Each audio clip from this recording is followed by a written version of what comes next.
Kanye's out here sucking dick, man, and it's crazy, dog. I want to put my tongue in your asshole and then marry you. I knew Shannon. If there was anything that I would bet my money on in sports is that Shannon be getting his ass ate. And being an atheist and dating religious women is probably like, because you can just get through everything by saying God gonna figure us out. Then what you do is you present all of your information to a trusted journalist, preferably somebody who's a black woman, because when you get in trouble with these white women, you must put the black woman bat signal in there. Call your women. I hate you. You see who I'm next with? Whenever I got any of these tough conversations here, I got my womans. I'm like the wind. You not a foundation. Here one day, gone the other. So you not no, a foundation. No, the fuck I'm not. So I've never been a foundation. So shout out to her for being a foundation. She big as a foundation too. Biggest one. Well, foundations can't be choosers. You are way too old. You remember a time of Jim Crow. Why are you with a 19-year-old OnlyFans girl? Y'all have absolutely nothing in common other than a hole and a pole. That's the only thing y'all have in common.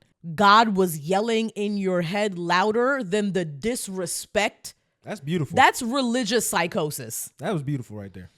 Glorious scene at the end that I was so disappointed in our theater when we first went to go see it, where Michael B. Jordan slaughters a field of racist white men. And I think every movie should end like that. To a man that violated your wife, that is and he hold you out.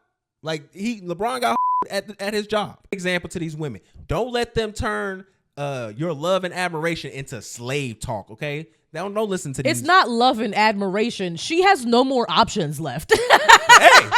Hey. This podcast is sponsored by Graffiti Tax Services. For all your tax preparation needs, you can go to graffititax.com. We're going to put the link right here. It should be somewhere. And yeah, you can head to them during tax season. And if you have any financial or tax preparation questions, head to Graffiti Tax Services. They're our new sponsor. Thank you to Graffiti Tax Preparation Services. That's it. Your whole life is revolved around talking about other people's lives. What the fuck do you think your ass is doing on that podcast now? I think I have to make a decree. Like, I'm probably never going to the movie theaters with my mom again. I think I agree with that. That was probably one of our worst decisions. Because, I mean, I thought it was a nice idea that, we go see the movie together, all four of us. Mm-hmm. Thought it'd be kind of chill, kind of cool. I wasn't expecting. I should have. You should have. I know her. It was so comical and stereotypical. It was. That was the worst part about it. Like, I'm glad we went to a black movie. Yeah. Because if this was not that, oh, something may have occurred. Nothing would have occurred, but we just would have been cringing more. So we went to go see Sinners, and we'll talk about that later on in the episode. But I want to just kind of highlight just like my mother's performance of her own in the theater. Like, she even like found a little teammate. They was having a little acting duo together. They was yelling out stuff in the movie theater together. Like, she you said, found a partner. All the stereotypes, just like you said. I'm talking about, oh, don't get up. Oh, you better run. Oh, no, he didn't. All of that. All of those things that I've never experienced that with the person that I'm at the movie with. There's always at least one or two of those, especially in black movies, but I've never been like with the person. I was just like, oh my God. And then you have stuff that's only for her that she would be the only one to say. Like when he was talking about eating the box. What he talking about? Just confused. And then when he was praying, she was like, yup, you better go ahead. Like she was cheering for the fact that he started praying. Yeah, I think that's probably gonna be the last. I can take my dad to the movies. He gonna be quiet, he gonna chill. He gonna let out a couple giggles. He might wear a weird hat, but we can do with that. He took the hat off though when he got in the theater. He was looking a little squirrely. It was kind of, people were questioning him. They didn't even think probably was my dad. They definitely knew he was your dad. He definitely looked like a gay uncle with that hat on. He didn't look gay with the hat on. Now the hat did not match the aesthetic of the rest of the fit, but I'm not gonna let you do pops like that. He didn't look gay. That was the first thing I said to him when we walked up there. I did not hear you say that. I was to him. like, take that gay hat off, yo. Oh, you can't express no type of style around this man because he thinks everything other than button downs and polos is gay. 100%. Just like just a very rigid box of boring ass heterosexuality. Hey man, that's how we get it done, and I'm not gonna be ashamed of it ever. But no, we had a good time. Like I said, we loved it. We can't wait to share our thoughts about the movie with y'all. Definitely going to get to that. But just don't bring your parents of color to the movies, man. They going to embarrass you every time. Every time. Well, if we brought my mom, she would have been asking us questions the whole time. Like, we not all watching the movie together at the same time, finding out things together. My mom was doing that too, though. I didn't. Do you know what, though? You were fortunate. You were all the way at the end. We were at opposite ends of the group. But you know what? The yelling out things didn't bother me too much. But you know how I get overstimulated with like repetitive sounds? Mm-hmm. So I don't know if she had like a nylon-y jacket on, but she was just No. That wasn't a nylon jacket. That was the cushion she brought to sit down, and she still had the plastic around the cushion. She was just rubbing the crap out of this. Much friction. For like 2 minutes at a time. And I'm just like, I know it's only bothering me because my brain isn't wired correctly all the way. No, she definitely was making enough like electrical static energy. She could have like energized the whole movie theater. I thought she had like a windbreaker on. It sounded like she was sitting there with a windbreaker on, just. I was just like, what is happening over there? I can't see. It was a mess. So that's just gonna be next time. It's just straight to the deep to streaming. That's all you get, Mama. I'm sorry. We love you though. We were highly entertained though. We had a story, so appreciate you, Mom. All right, so yo, mind your cue, dog. Wait till your cue, okay? It's gonna come for you. You relax. All right, ease up. We back. Talk FNF TV with rhetoric. No, I'm kidding.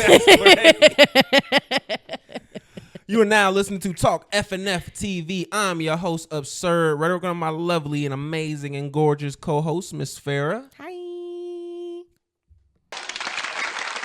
Thank you. Bringing back the claps. Mm-hmm. All right, man. We gotta get into this. I'm hurt because we've discussed like our ties my ties to this.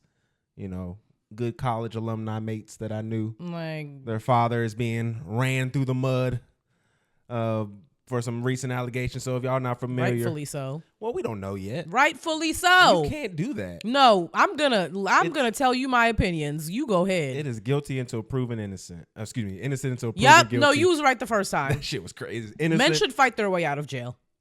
Innocent until proven guilty. So if y'all not aware, Shannon Sharpe, former NFL great tight end, Hall of Fame tight end, ESPN sports analyst, Club Shay, all the above. Undisputed creep. Just recently had a civil lawsuit. It's important to note that. Mm-hmm. Civil lawsuit that up to $50 million, I believe, is what she's asking for. Yes, that's what she wants. And in this lawsuit, this woman who at one point was named a Jane Doe, we'll release her name in just a moment, unfortunately, again. But Shannon released her name, so. Yes, basically claimed that Shannon Sharpe had brutally assaulted her, physically abused her. Raped her 2 times. Yeah, 2 times. And was just manipulative in general and was a shitty man. Yeah, and they kind of outlined. Allegedly. And they kind of outlined that, where they met, that she met him when she was 19. I believe the in the gym. And then their, process kind of just grew into what it was. She said it was kind of messy and complicated is what I read. Yeah, in the TMZ. you know what I thought was interesting? She said that like they met at the gym and then they went to his house and then he kind of just like walked up to the bedroom without like saying anything and then she just like followed him up there. That's weird. I mean, it's not if you into the life of this is what my job is when I'm around men that have money. Plus, allegedly, this girl is a OnlyFans model. Carly. So Okay. All right. Before we get into the jokes, young, let's get into the serious matters. Let's make sure because it is it's matter, 100% serious matter. But let's get into at least what's been reported, what's going down, the tea and timeline and whatnot. So it was Tuesday, I believe, when this occurred.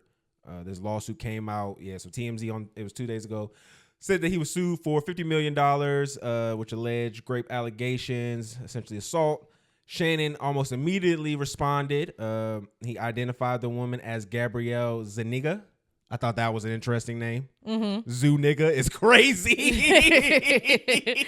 That's what she be calling him. That's in the exactly bedroom. what she be calling that nigga. He be letting her too. Calling him Zuniga. Probably be beating his chest and everything. So I'm on Shannon's page right now. I'm on to you, nigga. I want you to read. I'm gonna read the first text message that he posted. Okay. The first thing that says in his statement that came from Lanny Davis. I want you to put a dog collar around my neck and choke me while you're fucking me. They freaked out. October 7th, 2023. They over there freaked out. So I do want to give a little breakdown here. It just says his lawsuit that was filed by Gabriela Zuniga and orchestrated by attorney Tony Busby, who is the same attorney who was suing Jay-Z and was also part of the Diddy lawsuits that are coming on, is a blatant and cynical attempt to shake down Mr. Sharpe for millions of dollars.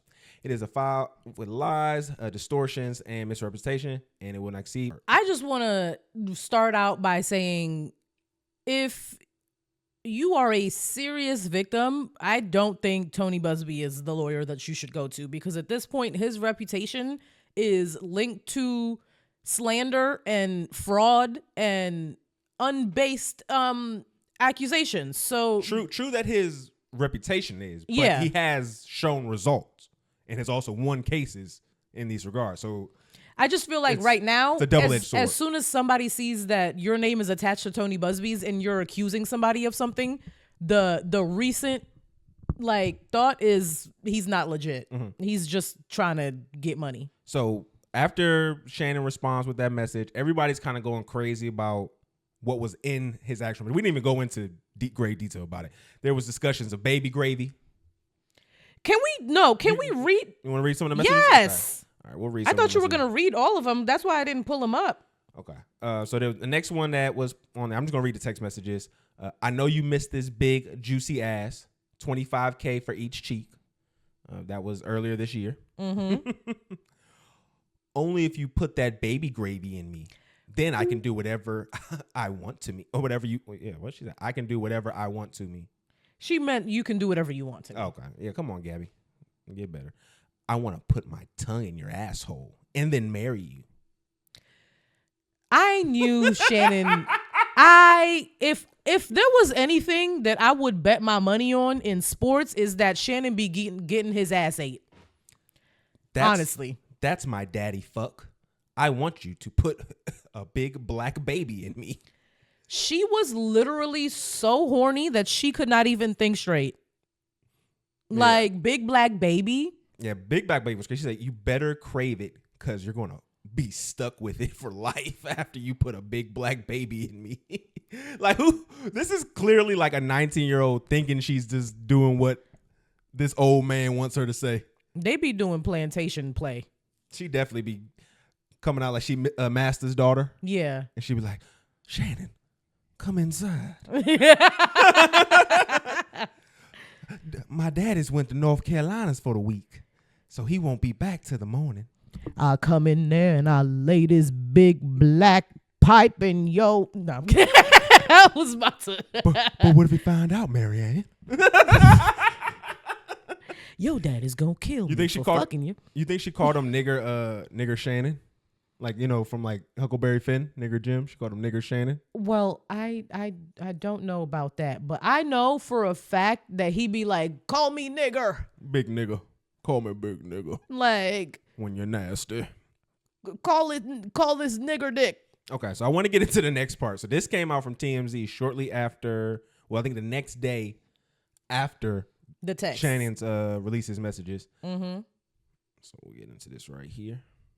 Anything I say, you're just gonna get mad at, and you're just gonna hang up on me. So I feel like I'm not gonna hang up on you.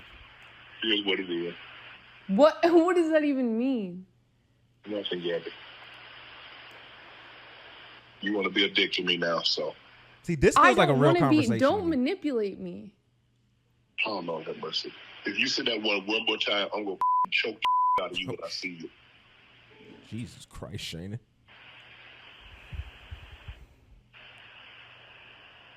Thank you. Well, I don't want to be choked. Yes, you do. I don't think you have a choice in the matter.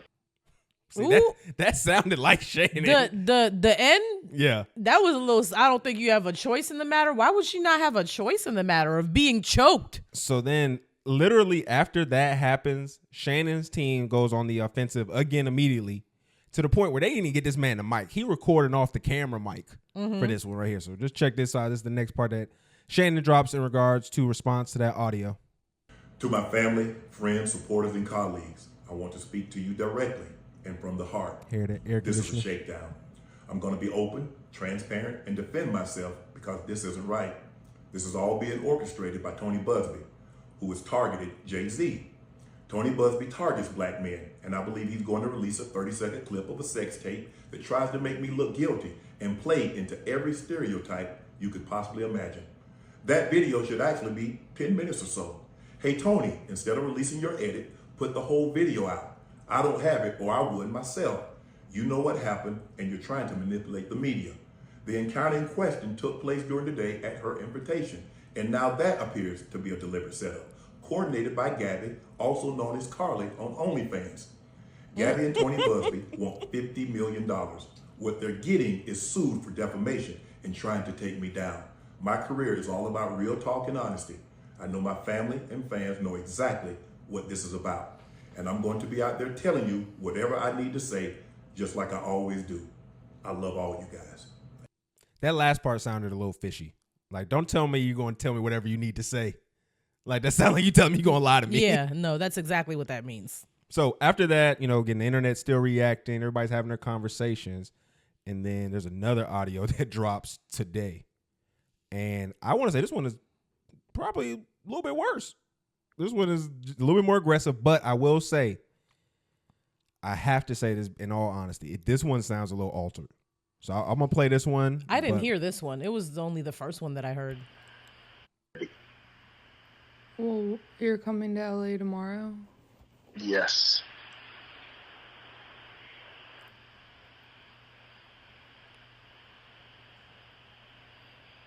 Well, I don't know why you want to go out. Don't worry about it, Gabby.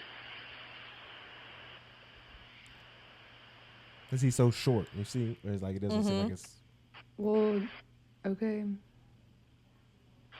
Okay, what?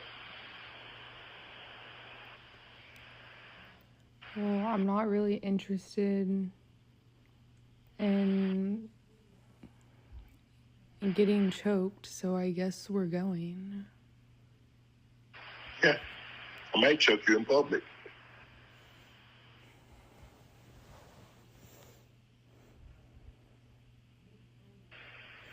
Big black guy chokes small white woman.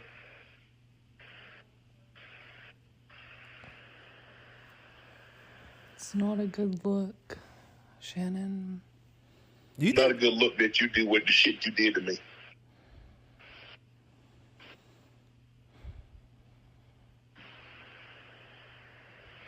Okay, well... Are these voice notes? It sounds like to me, in just the way it sounds, either like it's cut up of his voice or like he cuts his mic off after he talks. Yeah, or they sound like voice notes that they were sending to each other that she's like playing back and forth and recording. But I don't know, that sounds weird. It was real odd just hearing that one. Like, to me, that one felt more doctored than all the other one that we played. Yeah, because all of the long ass pauses between each reply, it was both of them taking forever to reply. That's why I think maybe it was voice notes. Well, let me do the responsible thing first before we get into this.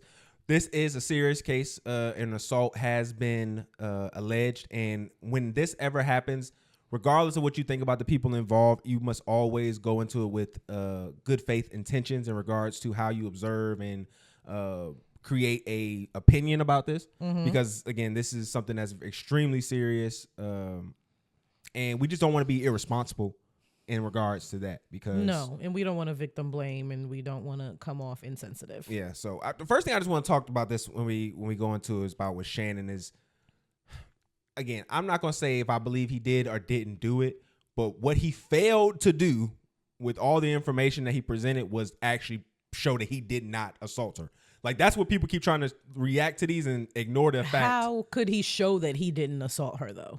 I get that. But what I'm saying is when you bring these out, you're bringing information to try to push the narrative to your side that you didn't do anything. Mm-hmm. And what's being alleged is that you assaulted this woman. If you bring these text messages out, they don't show that you didn't assault this woman. They just show that y'all had a sexual relationship. That was consensual. Yeah, a sexual consensual relationship. Mm-hmm. And that does not matter because assault can still happen. It does matter. No, I agree with you.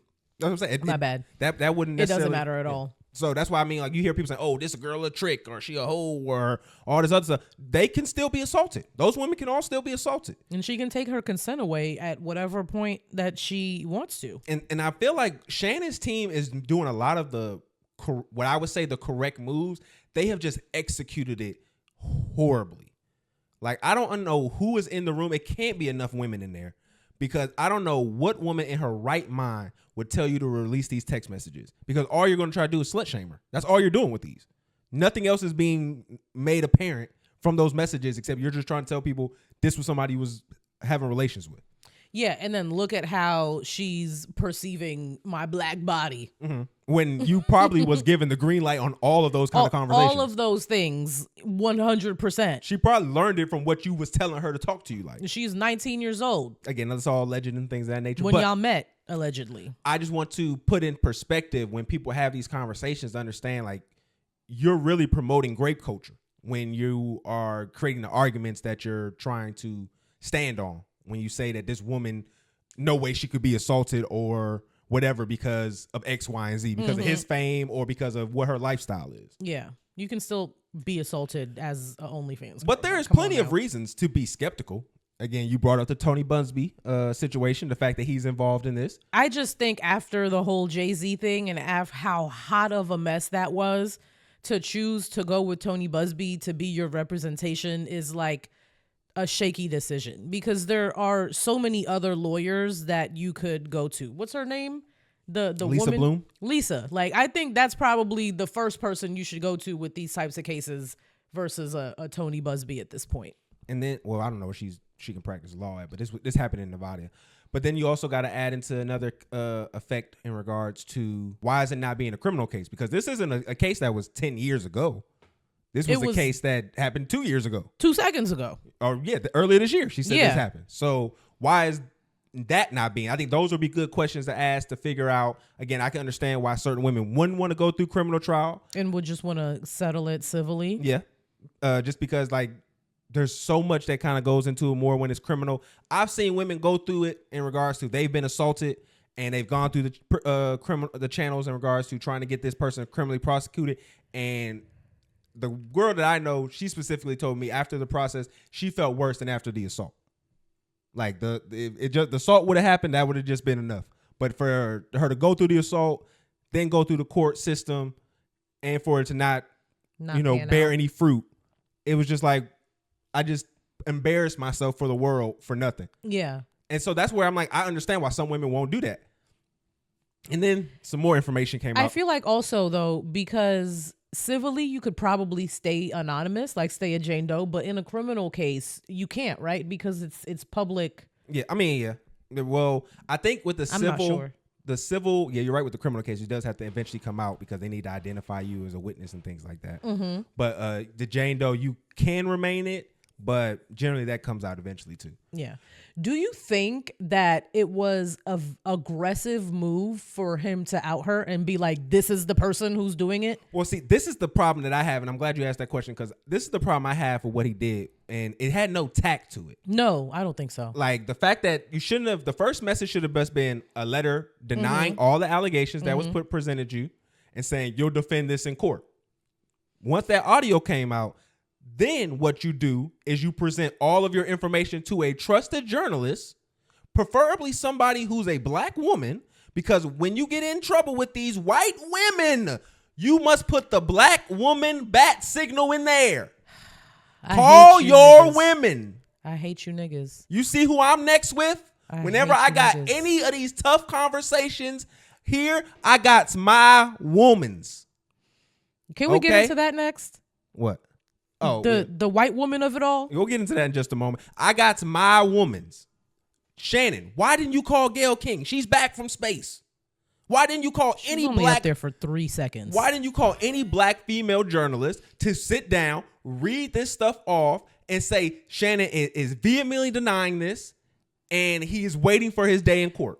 Fuck that. Do not drag any reputable black women into your goddamn mess in the first place. You chose to go mess with them snow bunnies. First of all, what the fuck are you doing with a 19-year-old at your big 67-year-old age? I'm not sure if that's exactly how old he is. But like, you are way too old. You remember a time of Jim Crow. Why are you with a 19-year-old OnlyFans girl? Y'all have absolutely nothing in common other than a hole and a pole. That's the only thing y'all have in common. Okay, we know. Okay, clearly, I know you don't really consume. Niggas be going over there to the white women, right? Like, just like you said, Monique. Literally in her interview with him was like, you need you a old bitch that can handle your needs. I'm not sure about that, but you, like, what are you at 55 doing with a 19-year-old? And then she gonna do this, roll around as soon as, not just a 19-year-old, a 19-year-old white woman, a young white woman who looks like a meek little character next to your big black doofy ass. As soon as she opens her mouth and cries wolf, everybody's going to believe her because she's a little white woman. And you know this. You should know this. I'm sure you had a partner back in the day that got hung for this. That's crazy. Okay, so this is the problem I have with a little bit of what you're saying. Because this kind of bleeds into this other conversation people have. Oh, this is why you need to settle down and get a wife and all this other stuff for Shannon. He don't need to settle down and get a wife. But that's what you just said bleeds into that other part of that conversation. This is what I want to tell you. Old bitch that act right. Even then, this is what I want to tell y'all. Okay, regardless of if she your wife, long-term partner, and baby, don't be offended by this. Okay, come here. Get away from me. It doesn't matter if she your wife, your lifetime partner, age that she 19, 40. It don't matter. That bitch can lie too. Okay, so that would not have protected him from her saying he did X, Y, and Z if it is a lie. Also, them being whatever age, whatever complexion, doesn't stop him from assaulting her if that's what happened. Yes, but if a black older woman lies on Shannon, everyone is not going to unfortunately, everyone is not going to automatically believe her. The media is not going to automatically paint him as this monster. People would literally do what you're supposed to do in these cases, hold off judgment, probably back him up and be like, nah, he wouldn't do that if it was a black woman. That's what I'm saying. It's not white women are more likely to lie about sexual assault. It's that when the white woman lies, that versus when the black woman lies, she is believed immediately. So your argument is even sicker though. What do you mean? Because now you're saying he should be with a black girl because no one's going to believe her. No, I'm not saying that he should be with a black girl because no one's going to believe her. Do not put your hands and do anything to anybody, but you should be old enough to know that there are consequences to your actions. And then there are more consequences on one side versus another. Yeah, but that remains true regardless of the age of your partner. That's what I'm saying. Everything that you're saying rings true as long as the age, whatever your age of your partner is. Mm-hmm. But my thing is, as a married man who enjoys being married, marriage doesn't protect you from shit. Women are still a liability. If she go fuck a nigga tomorrow, that's gonna make me look crazy out here in these streets. And that could just be off a whim. I don't have to do anything to make her do that. She could just make a choice. So that's a liability to me. Mm-hmm. So to act like there was anything he could do by picking a different partner is asinine. Like, Shannon is who he wants to be with. That's what he wants. He wants to mold a girl. You can discuss if that's sick or not. That is sick. But that's what he wanted. It's no discussion. It's neither here nor there of how this would have changed the outcome if he did do what she's claiming that he did. So that's what has been frustrating me hearing people say that. Like, it's just a lot of grandstanding. Like, your wife can call and say you assaulted her too and lie. Or you can assault your wife. It happens. Yeah, but the chances that your wife is going to do that you've been with for, it doesn't even matter about wife or not. I'm just saying, like, stop fucking with these white women. I mean, like the age is not even. The age is a completely different argument for me. I'm not mad. Like I said, Like you shouldn't be with 19-year-olds when you're 60. That's just across the board. I've spoken to it before on this show. Whatever, hey, we've made legal ages. If you want to engage in it, you understand what you're getting into. I mean, yeah, it's technically legal. It's just morally shaky, like a 40-year-old age gap. Mm-hmm. No, I mean, it's to me, I get it's weird, but I don't know this woman's socioeconomic status prior to meeting Shannon, so he could have done something to change her life. Bro, she was trying to get shit done. I mean, like she followed him up to that apartment. She knew that he had money. I'm sure. Like it said that she claimed that she didn't know who he was when she met him. Maybe not. I could see somebody not knowing 19, who Shannon Sharpe especially is. Especially a 19-year-old girl who just got out of high school. Yeah, she probably didn't know who she was for real. She seen a nigga. He got a bag. But as soon as you got to his property, I mean, she just would have thought he was an NFL player. As soon as you got to his property, you knew there was some money around. So I do want to finish up with this because it got really crazy on ESPN at his job, and right now it's looking very iffy if he's going to come back to ESPN right now. It's looking really crazy. But this was what was said on Pat McAfee show. Remember we talked about Pat McAfee and how there's been a contentious beef between him and Stephen A. and all these guys. Mm-hmm.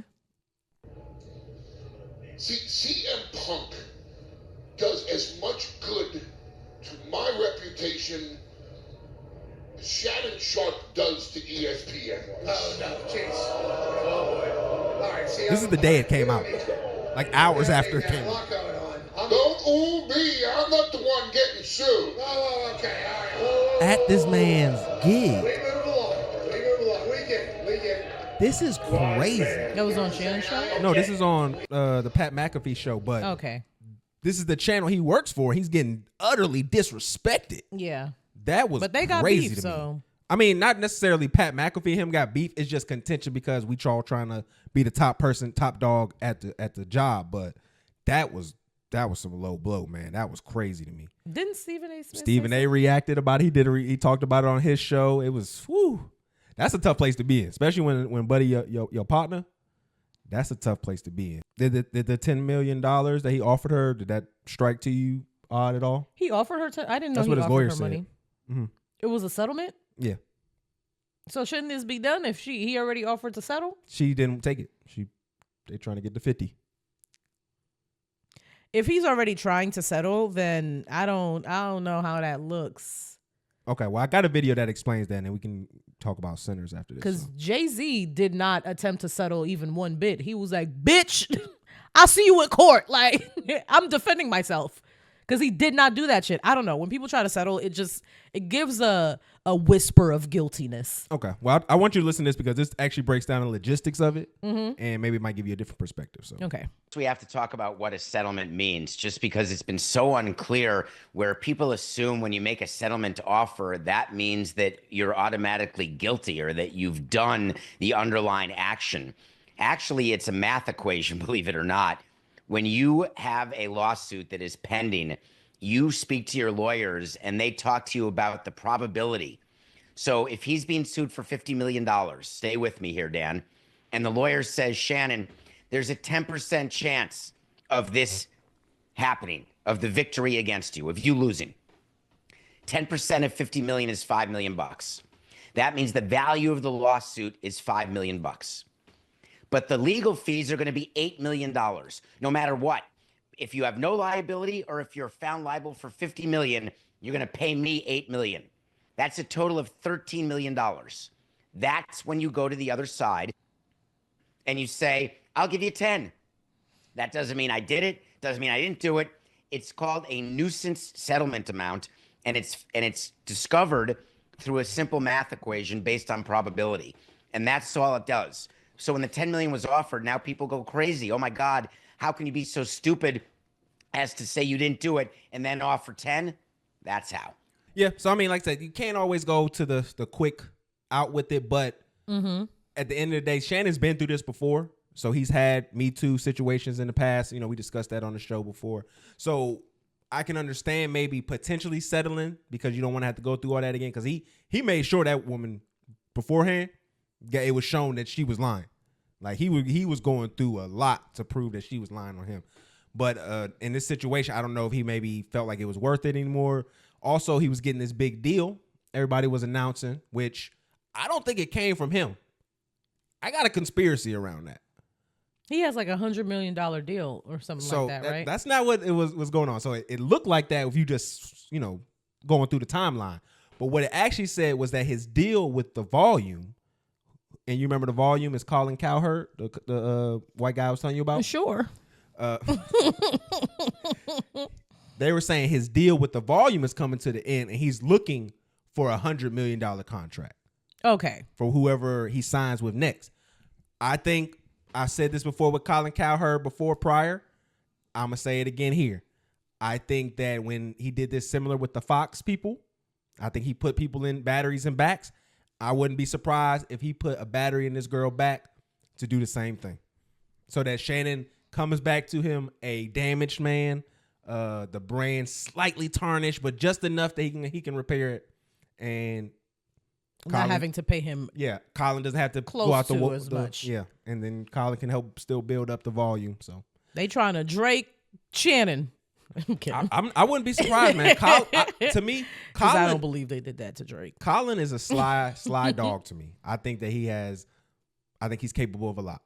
I'll just say that. I think he is capable of a lot, and I would be surprised if Shannon was the one who was putting that information out to try to kind of negotiate publicly like that. I don't think that was him. I think that was someone out trying to out him. I could even see Colin bringing up, we got this press release we're going to do for you because we want to big up our negotiations with you, and then just for it to be turned to be a spotlight for them to get him, jump on them now, get half of the 100. That'd be messed up. Get half of the 100.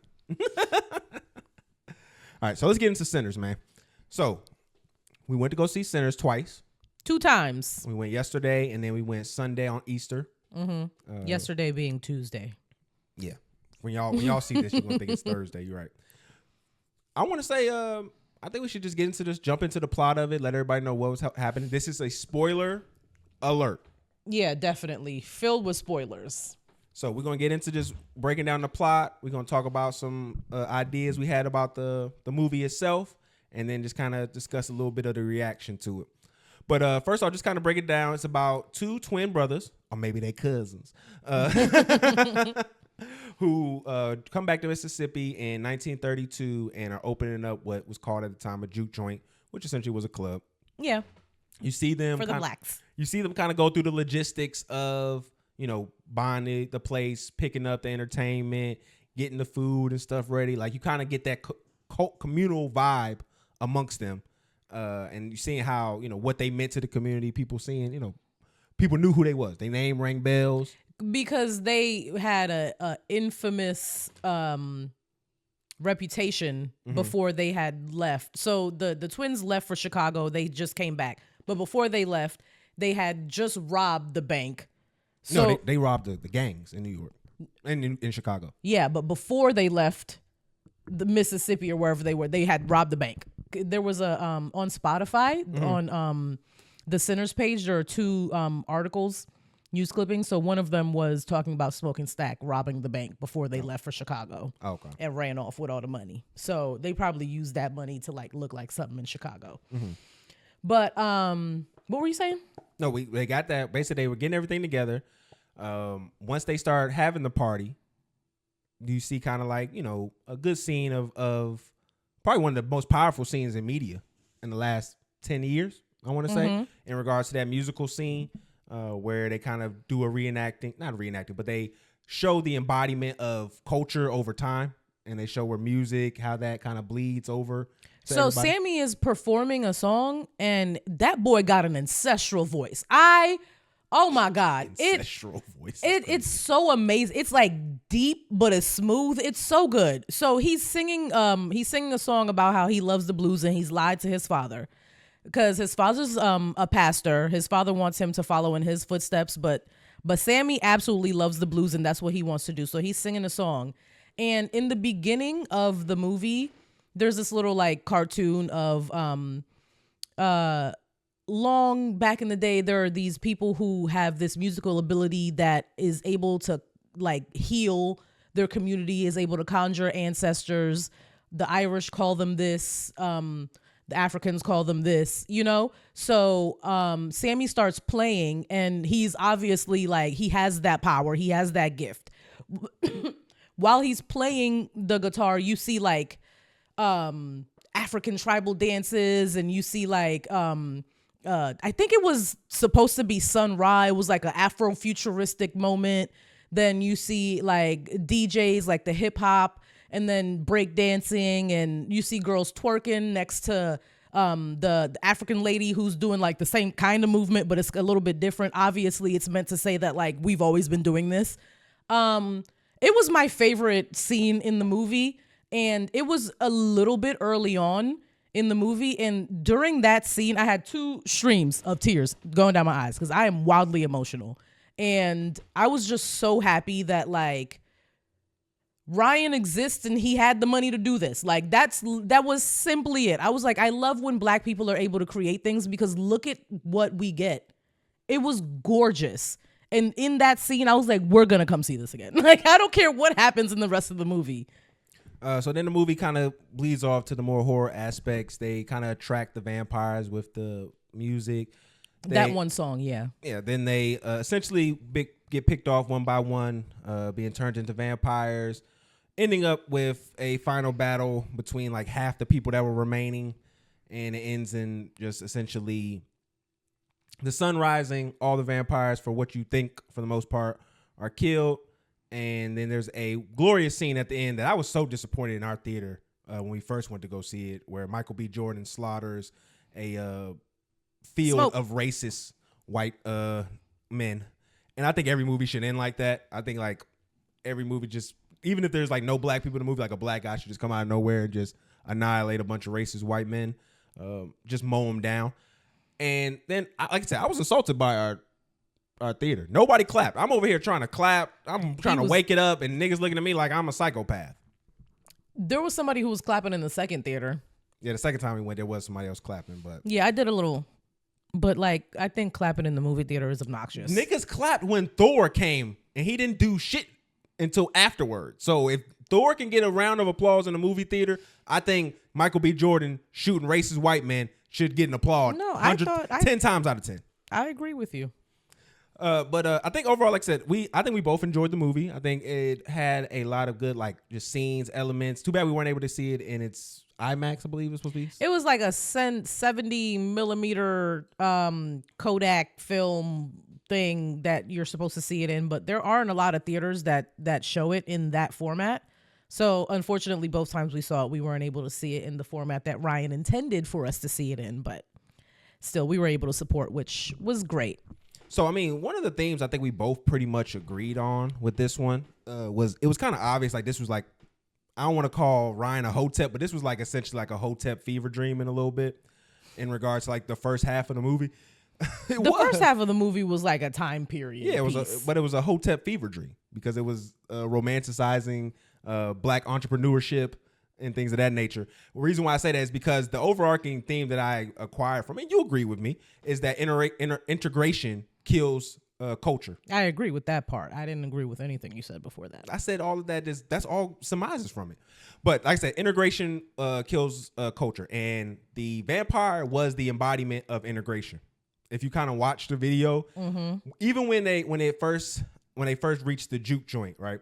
So when they start playing their music, there's only 3 people who enjoyed it: Stack, Mary, Cornbread. All of these people have a reason to want integration. Stack is a pimp who wants to be in love with Mary. Mary wants. Yeah, Stack is just loves white people. I feel like. I don't think he necessarily had a love for white people. He obviously loves Mary, and he's open to integration because he already loves a white woman. And he would then benefit from that's what I got from it. He would benefit from it. Yeah, and was raised by a white woman, low key, Mary's mother. And then I think he's generally empathetic to his oppressor. And then if you go, like you said, what he said with his father too, he was empathetic to his oppressor. When he was talking about his daddy beat him, but it wasn't his fault. I was like, yeah, you're empathetic to your oppressor. Also, too, the first people who all changed into vampires once they got to the juke joint were all you can start from the beginning of the movie. Everybody who turned into a vampire through the movie were people who were susceptible to integration. Though, yeah, of the main cast. So Mary was even the white people, the Ku Klux Klan people. Yeah. So Mary was of like our cast. Yeah. Well, it starts off. She was the first one. Let me break it down because I think it is interesting. Why you can see this. So the first person who got changed was Mary, who is a white woman in this movie. She's part black, but it doesn't really matter. She's a white woman for this movie, and she was the first one to change. The next one was Stack. Stack immediately the person after. Who did. But in the midst of while Stack was getting changed, Cornbread goes. changed. And the reason why I say Cornbread is somebody who's susceptible for integration is when you first see him in the movie, he's just trying to work, get his job done so that he can support his family. Yeah. Somebody he's not trying to shake shit up at all. He's not trying to shake anything up, and he just wants to be a working man and get his just due. Yeah, those trying to meet his quota. Generally, people like that are susceptible to integration because they can feed you a story of which you will, benefit highly from it. Which, again, I don't want to say a story like it's fake, but then you go after that, the Asian man. The Asian man is not within the community. They show multiple times with that as well. You know what though? I think that is where that logic is a little bit shaky because he didn't want to leave. He was like, what's her name? Grace asked him to leave and he was like, his brother just died. Like, these are our people. We need to stay and we need to help. And then she was like, no, these are not our people. Our daughter is at home. You need to get outside and get the shit so we can go. A reason why he's susceptible. Yeah. So I don't know. I just feel like he might be susceptible because he listened to his wife, but that's not his heart for real. No, I'm saying he's susceptible because he's outside of the black culture. Yeah. He is somebody who would benefit again from integration. Then you go into the last person, which was the wino. The wino is the person who is, like I said, when they talked about in the church about these people who are pushing away their families and things like that. The wino is also going to be someone who can be manipulated. And the wino, the guy who was drunk, passed out. Yeah, they thought he was drunk, and he was the gambler. He was the guy who got slashed in the face. He was a wino, and he was a gambler. He was a degenerate, and he was another person. He was a sinner. Yeah, he was another person who you could use in the pathway of trying to navigate integration. That was messed up. What, when they threw him out? Yeah, then they realized that I think what's his face? Smoke took mad long to like run out after everyone ate the garlic. And everyone realized nobody in here was a vampire, they should have bolted out that door to get that man. But then it wasn't. They was just looking around a little bit. He had been outside for a minute, so it wouldn't have been no point of even doing that because he probably would have already been dead. And then they just happened to hear, Yeah, but he wasn't already dead. That was the point. I'm just saying, I wouldn't have been rushing. I wouldn't have been rushing to go pick that nigga I'd have been like, oh shit, let's go get him. And then to kind of like the icing on the cake, invited all of the vampires into the house was the Asian woman. Grace. Another person who was not a part of the culture who would benefit from integration. So she pissed me off so much. This has been like a thing on the internet is Grace and her decision to yell, come on in, motherfuckers. And whether she was justified in doing that or not. No, she wasn't. She killed the entire group because she killed everybody. Bitch, you made one Molotov cocktail and then yelled, come on in. At least make a couple more. And only took one body. One body. And you didn't even do that efficiently. You took 3 minutes to kill that man and then you died in the process of killing that man. Absolutely useless and a waste of time. Yeah. And it was super selfish. So I think that was a large part. I think another example of when they were showing integration and what it does was when he did attract, everyone for his vampire team, Remick. They started. Remick is the main white vampire. Yeah, they started creating they were reenacting his music again, and now the music had an even bigger production value to it, you could say, because now he had all of these people integrated.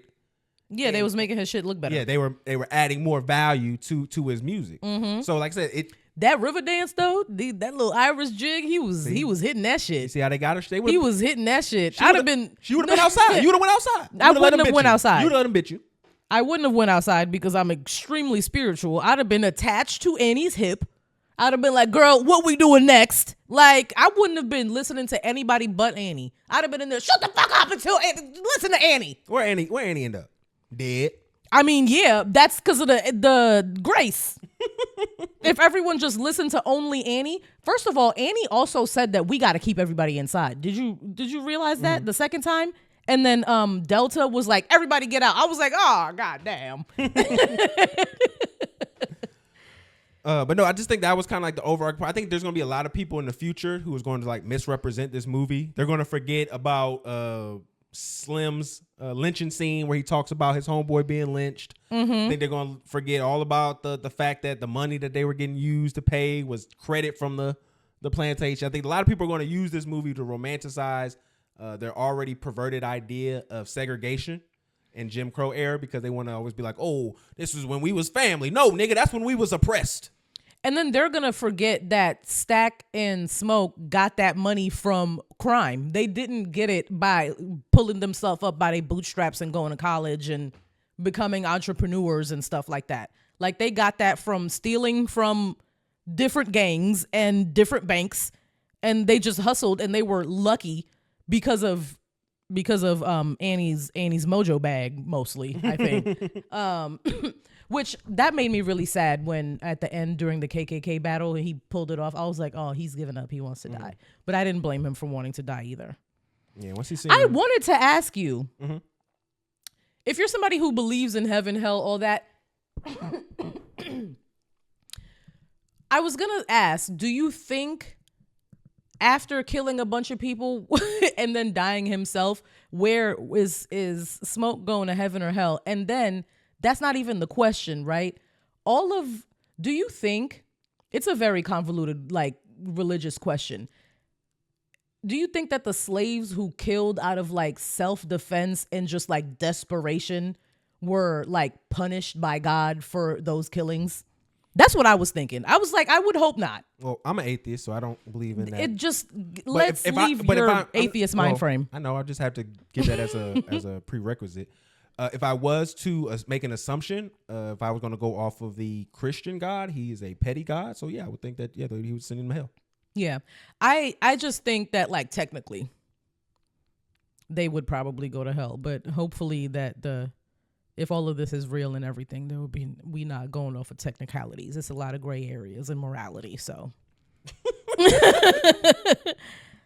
but that's what I was thinking when I was watching the movie the second time. I was like, damn, is Smoke gonna be able to go back to the plane with his ancestors and be with Annie and his baby, or is he gonna be somewhere being punished for all the like actual evil shit that he did when he was living?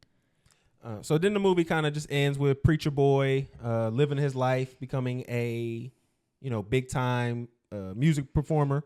Yeah, and then he ends up running. Opens Perlene's. Yeah, he's obviously extremely successful. Yeah, he ends up kind of opening up his own juke joint, and then he runs into a Stack and Mary that are still alive after 60 years, and they look just as young as they did the day it happened, the night in question. And then the movie just kind of ends with a solo performance by Preacher Boy and Stack just kind of showing he's still the same guy no matter what, leaving the 200 on the table. Mm-hmm. It was a really good movie. Yeah, it was a really good movie. I think I was going to say, I'm glad that Sammy decided to go on his own path and not follow his father's and not do what Smoke said and just go back to the church and sing there. Like, I'm glad he merged and made his own thing. And I don't think I would have been satisfied if he just went back to the church and like fell to his knees in front of his father, and that was it. Like, I don't think I'd have been satisfied with that. Yeah. And did you see a lot of the people who were kind of like trying to talk down on the movie to try to get a little bit of clout? There was like a Hispanic content creator. Oh, we're not even gonna talk about that bitch. No, it was crazy because he tried to use the idea to plot, oh, this is the same plot. Like, this hasn't been used multiple times. When I was in college, I did a class where we talked about horror movies and stuff like that. I promise you, this is a very, very recycled plot of brothers going back to the South or going home and trying to make some shake. And in the midst of that, some supernatural nonsense happens. They literally did a whole show called Supernatural about it. You should probably check it out. It did like 20 seasons. Also, the other one, the originals, and the one that was before that, Vampire Diaries. There's so many of them. With this same You know what, though? Speaking of Vampire Diaries, in Vampire Diaries, what pissed me off? I wished that they took this from Vampire Diaries and applied it to Sinners. In Vampire Diaries, it has to be the person whose name is on the deed of the property that has to invite the vampire in. You can't just be fucking Grace. You don't own shit in this bitch, and then you would come on in. No, it would have had to been somebody whose name is on the deed. Yeah, but I mean, That's all. they had to move the story along somehow. Yeah, they did, but like I was like. But I think just to wrap up the conversation, I think there was a lot of. I think people were calling it hate, but I just think it's about putting the movie into perspective in a real way and discussing the profitability of the movie. So we've talked about this before when we talked about Taraji P. Henson and other things of that regard. What I said was in response to someone talking about the profitability of the movie and what this movie was going to prove. I said this movie was going to prove what we've always seen black movies prove. If you give us a low budget or medium to low budget, we can make a hit domestically. Mm-hmm. But once it goes overseas, unfortunately, our product does not hit the same way in the States that it does internationally. No, it doesn't, unfortunately. Like, just to kind of just show an example, everybody's been comparing this movie to Once Upon a Time in Hollywood because Ryan Coogler got a similar deal to Tarantino. They had a similar budget, similar open week domestically, but what they didn't account for was the fact that it was in like over 100 countries. Sinners is only like in 70. So that means there's a lot of these countries who saw this movie and said, that's not going to sell in our country. We don't want it. Mm-hmm. To the fact that, like, I was looking at, I think it was like 15 million that they had is the most recent reports for Sinners international market. I just counted, when I was counting Once Upon a Time in Hollywood's international opening weekend, I counted just the ones that did 1 million. And I got to like 30 before I just stopped. And it was still like 2 other sections of countries and they had hit $1 million in those countries. So that just goes to show where it's like, I don't feel like that should deter people from making content, but we have to understand the financial limitations when it comes to black media. And that doesn't make it less than, it just makes it not as a global appeal. Yeah, it's not as profitable globally, unfortunately. Yeah, I don't even think this movie got into China. And that's I know you make that face, but that's a big market. That's a billion people. Don't be the thing is, even if it's, but I'm saying, baby, I think it's just a finicky market. That's I'm saying, all. but we only get a certain amount of movies that get to go to China anyway. But to get in that movie, even if it isn't, just imagine if, like I said, there's 1 billion people and some change in China. If you get 3% of those people to see your movie, that's a lot of money. You know what I'm saying? That's a ton of money. Mm-hmm. So that's what I mean. Like, even just getting into those markets are so important. But when they see our faces in our movies, they don't want to market that to their people. They're not worried about that. They don't care to see us in that capacity. They'll buy music from us. They'll go to your concerts and your tours overseas. But for some reason, like, our media like that doesn't hit the same way. I would like to look into the reason other than like anti-blackness globally, because that's an obvious reason. Mm-hmm. But other than that, I would like to look into why that's the case. Well, I told you when I went to Australia and the Asian lady who was at the hotel desk just assumed that black people could sing and dance.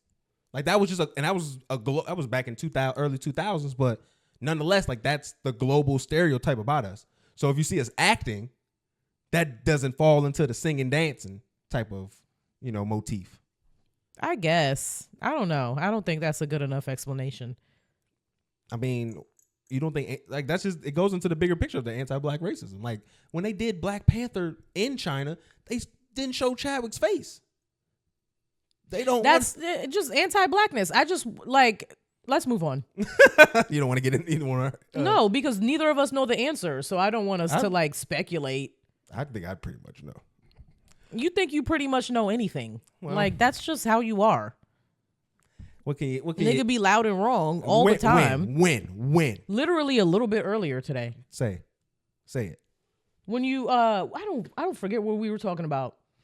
Oh yeah, about the song. Talk about, Kendrick shouldn't have did this. He was on the song. But it wasn't his fucking song. Yeah, but he was on the song. That's why I say he shouldn't have did why this. would he like? Why would he? He could have threw this one away. Yeah. Like, shut up! You have horrible music taste. When someone gives you a feature, you can throw it away. All right, so we got to get into LeBron James versus Kevin Gates.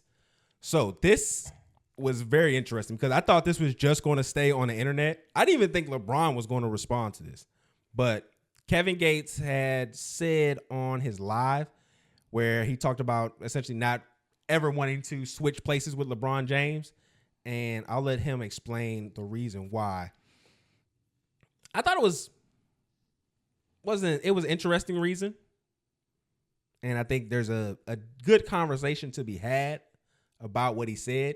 But I think initially people are going to take it. Because he want to be a delinquent and he want to be freaked out. And he want to keep wearing his little feathers with his shirt open, humping the air and creeping people out.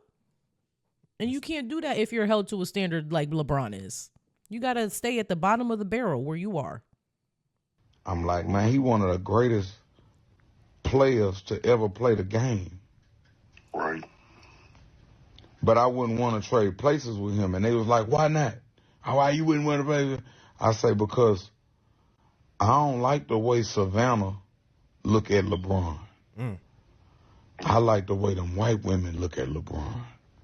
Like when soon as he walk out there, they just be like, oh. They be dicked out.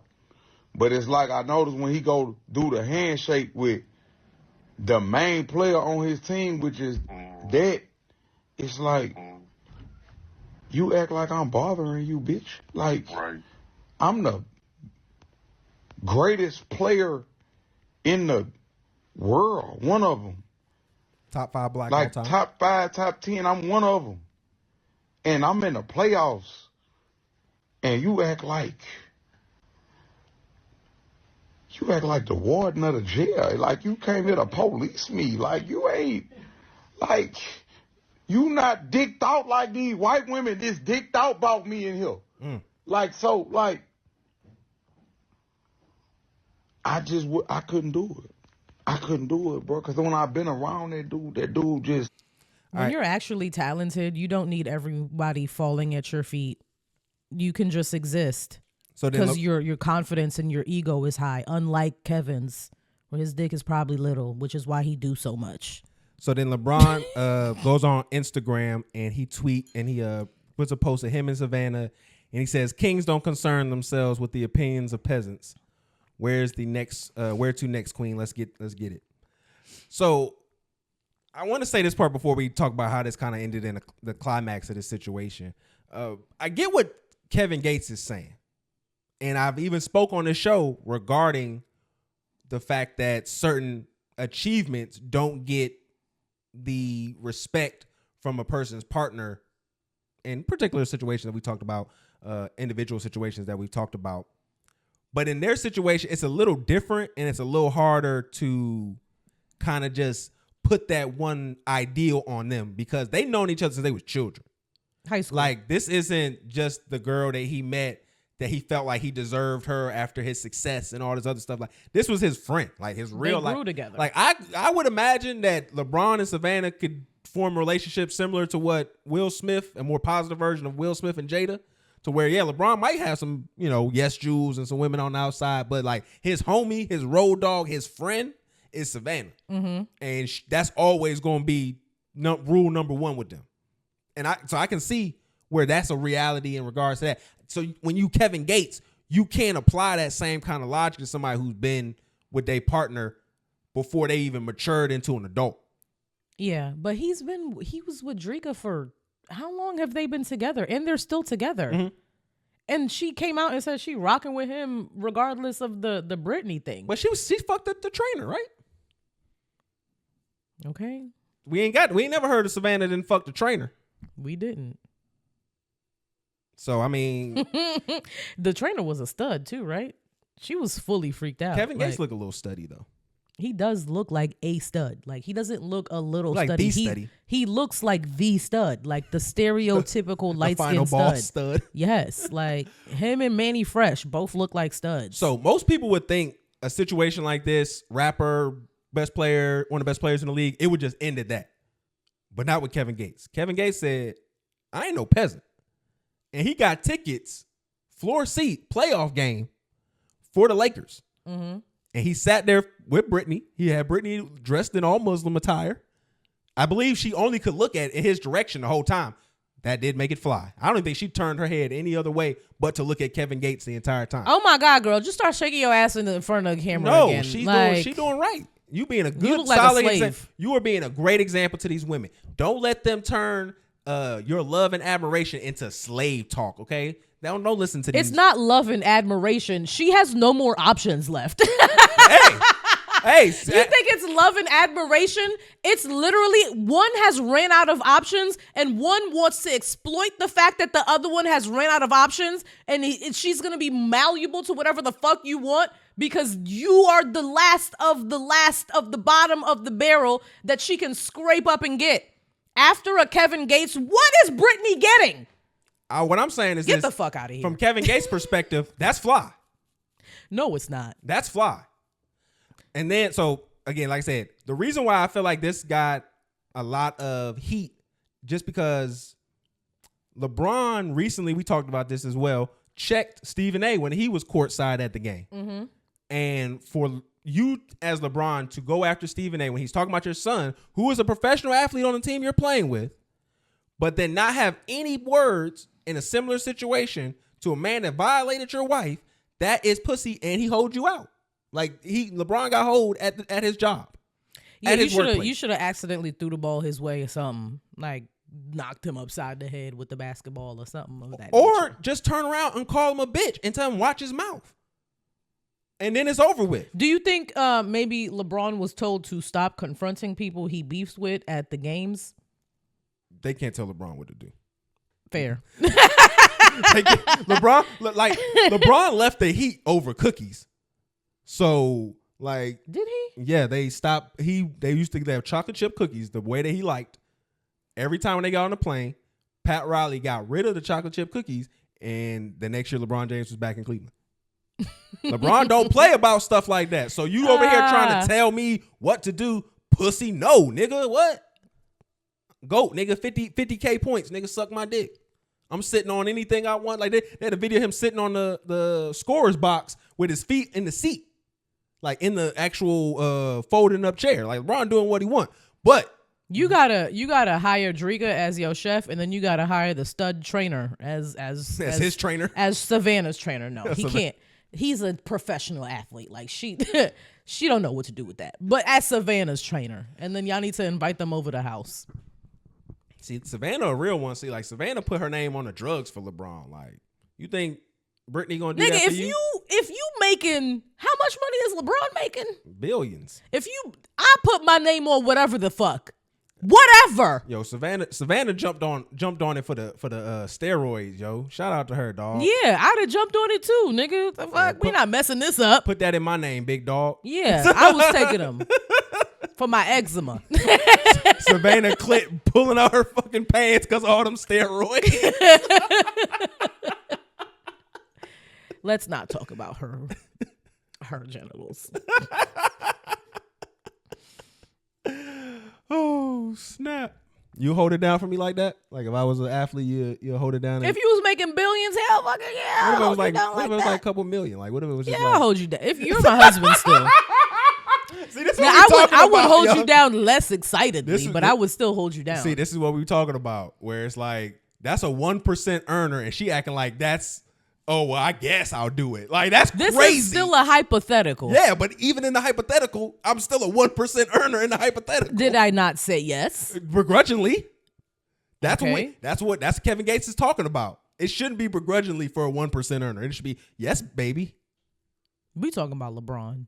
It should be the same thing. Like, what are we talking about? What are we talking about? This is what it should sound like, okay? This is what anytime it should sound like as a woman when you are with someone high profile like that. I'm gonna play a video for us. You regular niggas though, y'all are going to jail. For what? For whatever the fuck. I'm not taking the charges for anything for you non-rich niggas.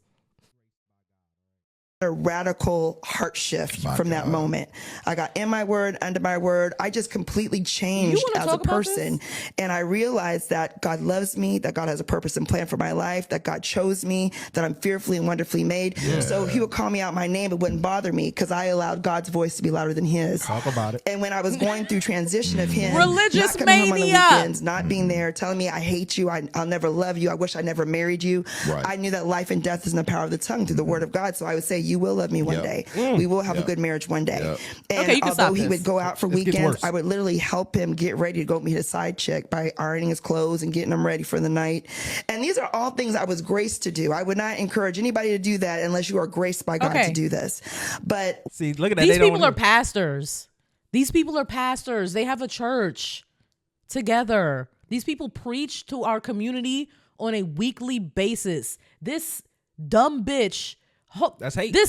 Not even. You poor victim. That's hate. You poor stupid victim. And then this big belly buffoon sitting next to her with his bald head, just looking stupid as a motherfucker, nodding his head. There was another clip. That nigga a king. That nigga is a peon. So there was another clip.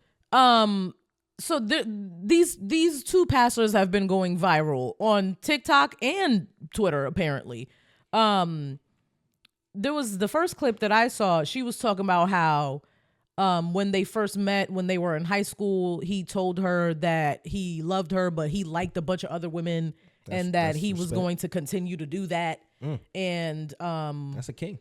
She basically had to, and she stayed with this man. Like you could have held it down. You could have moved around and did whatever you wanted in high school and been with somebody who actually values you.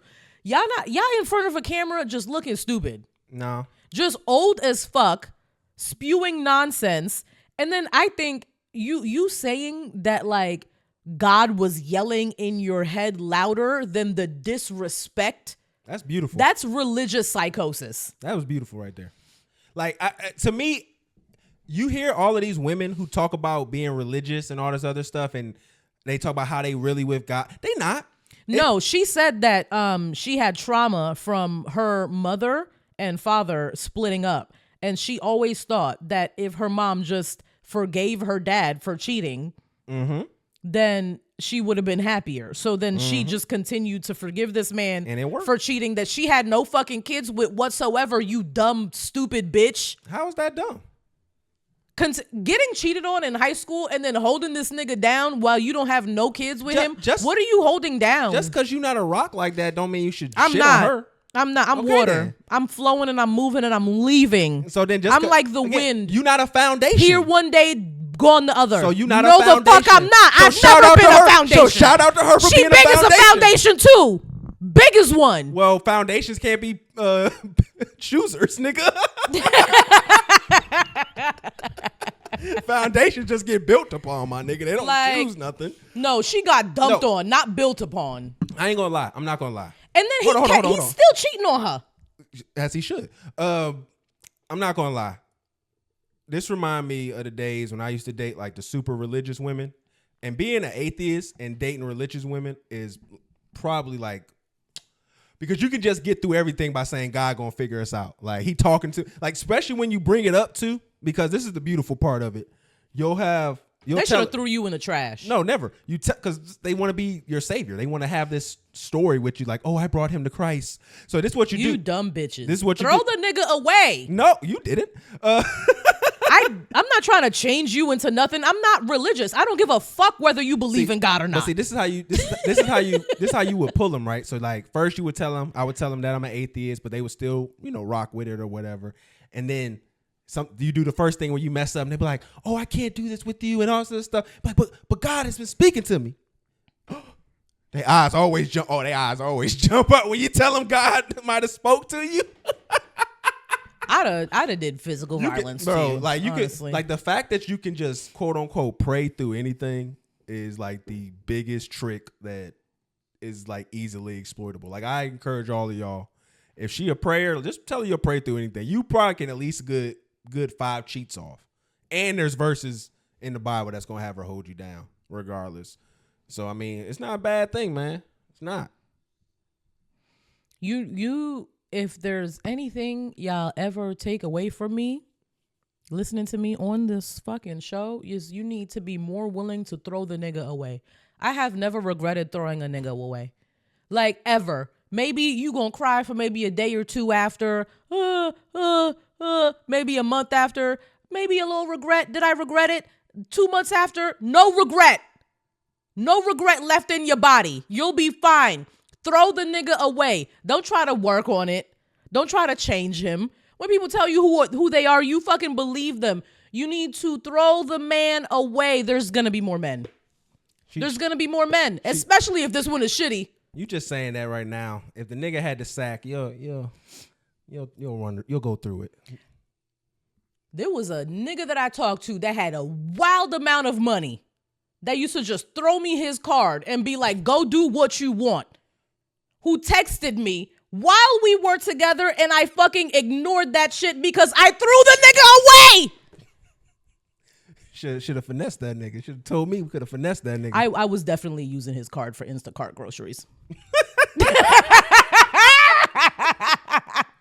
He used to just give it to me and let me put it on things. Like, nigga, you need to be learned a lesson, and I'm going to learn you today. Until he blocked it. Pussy. Right? You should have kept buying me and my fiance groceries. It was happening for a long time, though. Hey, man, it wasn't my money, so. Yeah, I would just click it and be like, let's see if it works this time. And every time it did, I'd be like, yes. Hey, man, some people got to be suckers, man. Some people got to be Kanye out here. Yeah. Suck something. Well, Kanye's out here sucking dick, man. And it's crazy, dog. It is, yo. Like, it's not funny. Because he came out and said that he's sucking dick, yo, and said that he engaged in sexual activity with his cousin until he was about 16 years old. He gave us, it was 14, but he gave us more. He 14? Said his now incarcerated cousin. Oh yeah, so we don't know now what his incarcerated for murder. I think it was right. A white woman. Yeah, murdering a white woman or something like that. Let me pull it up, but you continue. So he drops this song that's going to be on World War III. Dave Blunt has been coming out and saying that he's pretty much wrote the whole album from Ye. Yeah. And he drops a song called Cousins in which he reveals that he used to suck his cousin's dick till he was 14 after they watched porn together one time. And like Kanye older man than me, like he's older than me, but he still come from a similar era. And when I was coming up, we had a phrase that I don't think you young niggas know about anymore. It's called taking it to the grave. Yeah. Like, it's a lot of niggas in this world who done did weird shit with family members and friends and all that shit.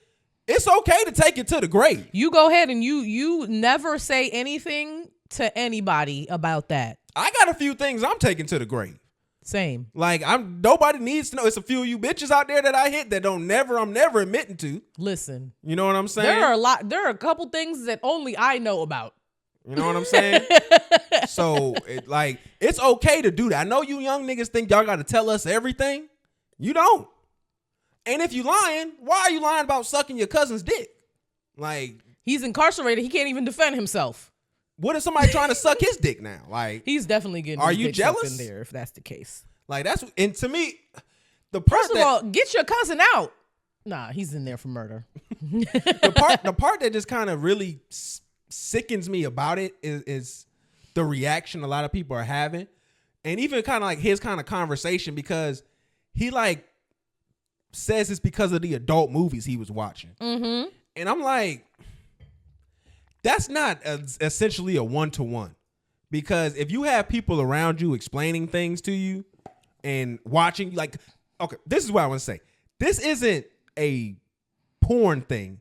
This is a parents not being concerned about what their kids are doing. Because how are you sucking your cousin's dick and you never get caught? Like, at some point your parent is going to be around. But let's think about it though, because Kanye's mother was a single mother. She had to go to work. His mama? There's mad free time. And there's mad opportunity, unsupervised opportunity. But to prove my point, then you're not being a supervised kid. That's a problem. Yeah. That's what I'm saying. It's not the adult film that you're watching that made you do that. It's the fact that you aren't being supervised. So when you did experiment, nobody was there to say, hey, what are you doing is weird. Okay, so I since we were going to talk about this, I asked the AI, Gemini, That's the Google one, right? If porn affects the brain. So yes, it does, potentially leading to changes in the reward system, impacting cognitive function, emotional regulation, and overall mental health. So can I add something to that though? Go ahead.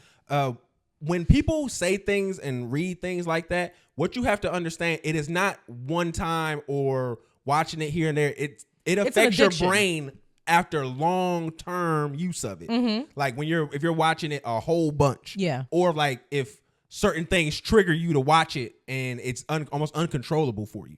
That's what they mean by it. It's not if you have a routine where on Friday nights you beat it off and then your brain's not gonna rot from that. Yeah, so porn works the same way like a drug does. You get a release of dopamine that it's a surge of dopamine, the brain's pleasure neurotransmitter, my bad, similar to how addictive substances do. So if you have repeated exposure, then you become desensitized to the dopamine. Mm-hmm. I said dopamine. And so your emotional regulation, your cognitive functioning, and like your long-term decision making also gets affected by a porn addiction. But again, this also comes to when you're a kid, and the fact that as a kid you don't have other things that you really have to do, so then you can get caught up in watching adult films for hours at a time. Most people who are watching those are not watching them for an hour at a time. I used to have a manager when I used to work in retail. And he used to tell me how he would get ready with it on. Like his wife would come in while he's ironing his clothes and there's just a flick on. That's weird. She'd be like, "Are you horny?" He's like, "No, I just like having it on." That's not just regular content for you to be watching. It's people fucking. Like that's not normal. No, that was his regular occurrence. He used to like sit down and like, "Oh man, look at this crazy thing I saw." And he used to tell me like he was into like the Korean like bus stuff, like when they be on the bus, like trying to fill him up and all that. Like he was into that kind of stuff. Like he was crazy. Some wild stuff he was revealing to me. That's crazy because that's mostly assault. Towards me? No, yes, but the Korean bus stuff is usually like assault based. Yeah. He was watching grape corn. Yeah. That's exactly what he was watching. That's But no, but it's a lot of people who do have that problem like that. But like, if you're just watching, like, I guess I go to show this because like Nick Fuentes, what's the other clown? Jason. A lot of the conservatives who like Kanye or in that Kanye are fans of his were going to, we see this is what they do. They put this corn on you and then they make you do all X, Y, Z to your brain. It's like, it's not that. The abuse of anything will hurt you. Food, drugs, anything will access in anything can hurt you. Will hurt you. So it's not that. And I think it was really important that this clip kind of came out. So on Van Lathan's podcast, Higher Learning, he was talking to this woman about what it means in watching porn and pleasuring yourself. And I think it kind of plays into this Kanye thing too, because we see where anytime pleasure is involved, we start to get demonized in our lives and circles systematically. Mm-hmm. And I think this kind of plays into that with Kanye's conversation around it. So I just want to let this play real quick. Watch and usage does for the person. And a lot of it could be, it helps me wind down, it helps me de-stress, it helps me go to sleep. A lot of these things are like ritual based. A lot of people watch porn regularly to fall asleep.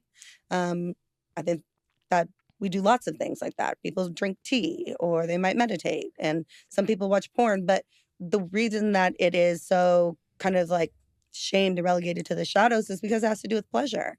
It has to do with you feeling good. And I think especially for Black people, the world benefits when we don't. So when we don't feel good, when we don't feel access to ourselves or our bodies, when we're super cerebral and in our heads and we are just focused on like doing and achieving and all of that, then we have no idea that we can be community-based, connect with each other, feel good, feel liberation. Are you saying that watching porn is pro-Black? Because I could get with that. I think that I could say that. No, I think it could be said. Oh, what does it depend what type of porn you're watching? Oh, have you seen the porn industry? Person, not Well, he specifically said watching it, not necessarily the creation of it. says the watching it can be pro-black because you're promoting yourself. But you are Little Miss Freaky. So what are you talking about? No, but I'm not You saying you was Kanye. I'm not saying watching porn is pro-black. First of all, I started watching porn way too young. Okay, let me tell you a little bit of my lore real quick, right? So I'm gonna say names because it don't matter. I haven't known these people in decades. I just want to tell y'all have never known a woman who got punished for watching pornography. No, okay? not to this degree. Okay. Like it was a regular punishment for this girl. No, I was freaked out. Tasha, it was her fault. 6th grade. She brought printouts of the toon porn to class. It was 2 printouts. You see what it was happened like last week, one Family Guy one and then another. I don't even remember which one the other one was, but it was nasty. And then I didn't even know that this type of stuff existed. So I go home and I type in like naked people sex, like just like amateur searches for the corn, right? Early.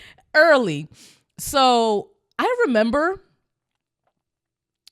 that might be a little bit too much information. That might be a little bit too much. So, sicko.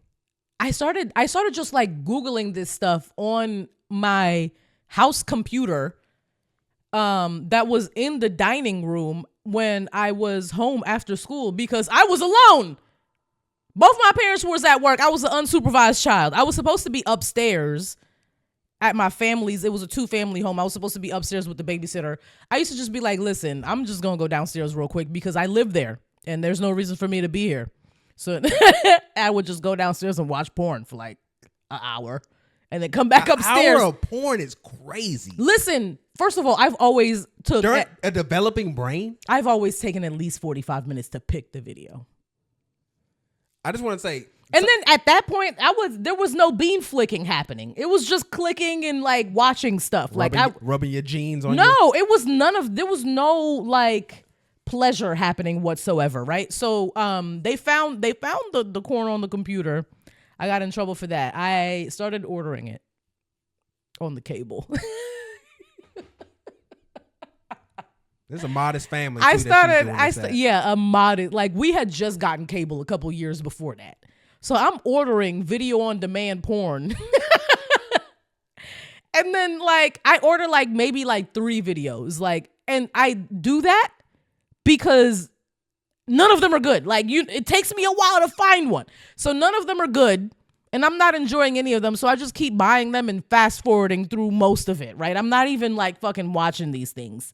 Wasting money. We get the bill like $10.99 type shit. I was like, somebody broke in. Somebody broke in and ordered porn on the TV. and I just want to also say to one of our loyal supporters, Jay Callwoods 25. That's why another reason why we did that bracket with the cartoon moms. Freak girl. She want to talk about how they look. Real nasty. Mm-hmm. I got a little story like that too that my mom had reminded me when we had talked about it before on the show. So I was like 4 or 5 years old, right? And I had snuck into my brother's blue movie collection. And I knew how to operate the VHS. So kids, y'all listening out there who don't know what a VHS is, we had these tapes with film in it that you put into the machine and then you could play movies on your TV. It was dope. So I grabbed my brother's. Older than a DVD. Yeah, it's way older. So I grabbed my brother's and I was watching it in my room upstairs by myself, like at the edge of my bed, 4 years old, just watching, you know what I'm saying, Shawty get cracked.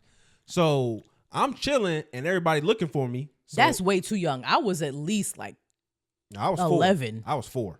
So my parents come upstairs because they hear something coming from the room, bust open the door. My dad runs to the VHS and removes the tape out.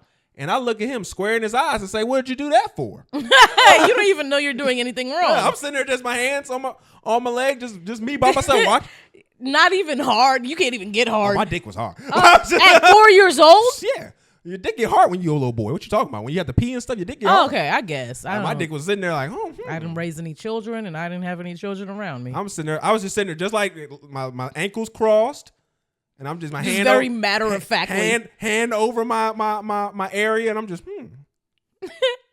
Why do I have this tingly sensation? It feels good down here. And as a 4-year-old, I was a freaked out little 4-year-old. Do you remember? Oh, what a conversation? I was gonna say, you remember your first time? What, jacking my dick? Yeah, and coming. Yeah, but I was like way older. Like I had sex and then I jacked my dick. Like, see, I always forget. I remember my first time. what, flicking the bean? Yeah. You was scared? Successfully. I actually was, yeah. I would think as a girl, I would be scared of getting an infection down there with my hand. No, I was just scared at Like I would use a latex glove on my hand. I was scared at what my muscles were doing because that was the first time. And then I was like, but that felt really, really good. So I'm gonna do it one more time. And if the same thing happens, then this is supposed to happen. I like the way that I did it because then it don't really make you feel like beating off is like the bee's knees because it's like you actually did have it. It feels like no. The proper You should have started with substitute. beating off. No, get up in the water. Know how you to. have learn a college age child. Learn how to. He's not.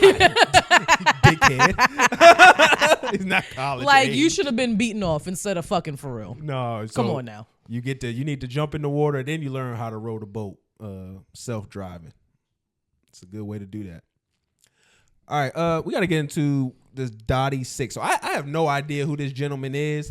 This is part of her TDE clown show. So let's get into this. It's not even so I don't know how to pronounce his name. It's either Dottie or Duty. I don't know, but Dottie 6. I'm just gonna call him Dottie 6 moving forward, right? So he was featured on Kendrick's latest album, GNX. He was on Hey Now. His album was really good. It was one of the ones that like people automatically liked when the album dropped. But he has been not happy, I guess, with Kendrick and after the album dropped. So we're going to play his complaints because he came on the internet and said a couple things. Is this like his reasons complaints? This Back is just because I ain't got no destination, bro. On FC. Nigga, I lost my house. Nigga, I'm homeless. Nigga, I'm crip. I admit that shit. Nigga, I fell down. I'm gonna bounce back up though. Watch this.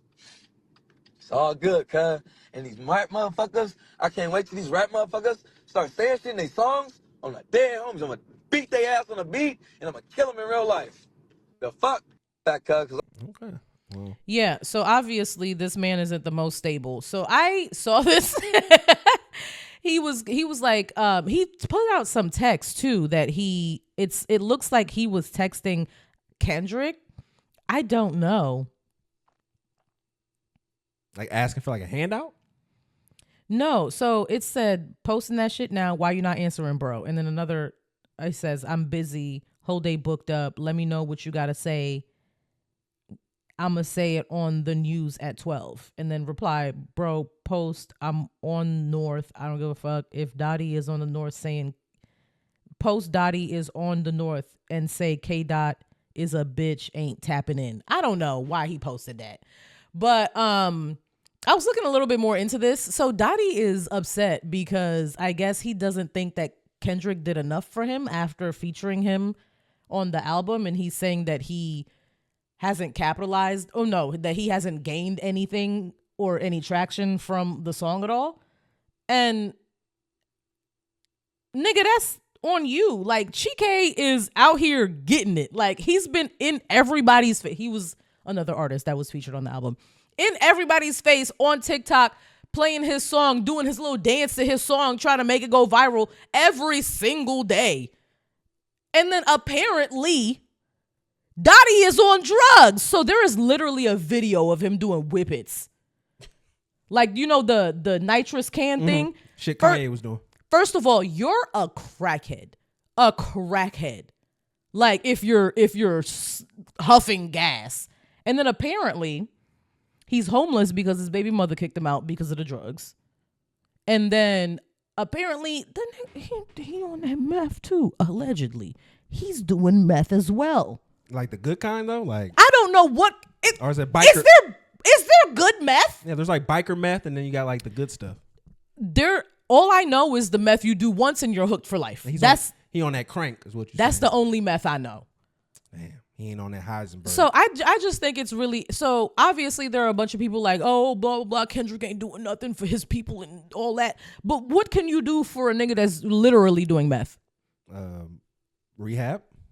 You can only pay for rehab if that person is going to stay there. You do pay for an intervention to then have the rehab? You are an artist that I just liked your music and decided to work with. We don't know the depths of their relationship and stuff like that.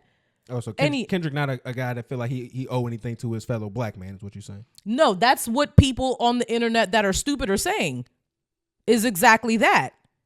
He don't owe nothing to his fellow black man.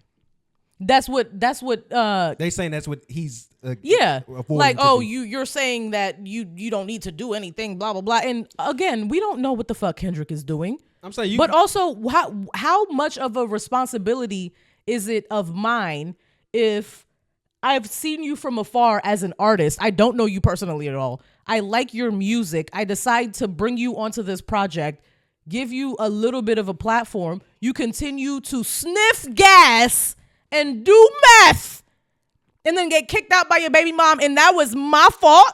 So you don't think he was doing meth and whippets in the studio with Kendrick, and Kendrick ain't say nothing? Who knows if they were even in the studio together?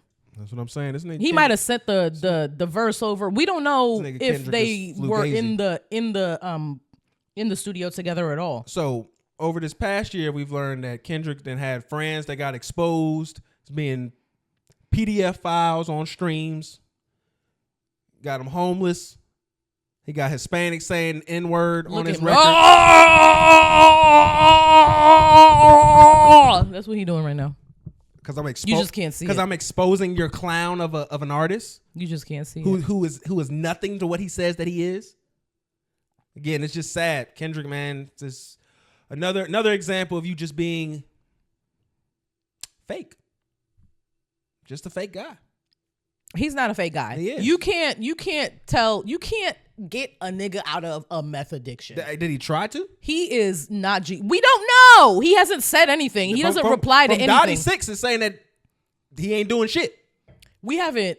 The nigga is a meth head. Since when? Hey, Dottie. Since when have we taken the word of a nigga who does hard drugs like that? First of all, dumb is white people drugs. That's fucked up. What the fuck are you doing meth in the first goddamn place? Maybe he's trying to be a trendsetter. Those was not black people drugs. So he supposed to just do what black people do? Yes. How you know he's not trying to change the game? He's trying to change it the wrong way. Hey, Dottie 6. There is some crackers called No Jumper out there where you at. Go fuck with them niggas. They'll put some bread in your pocket. He's already fucking with them. Oh, he is? Yes.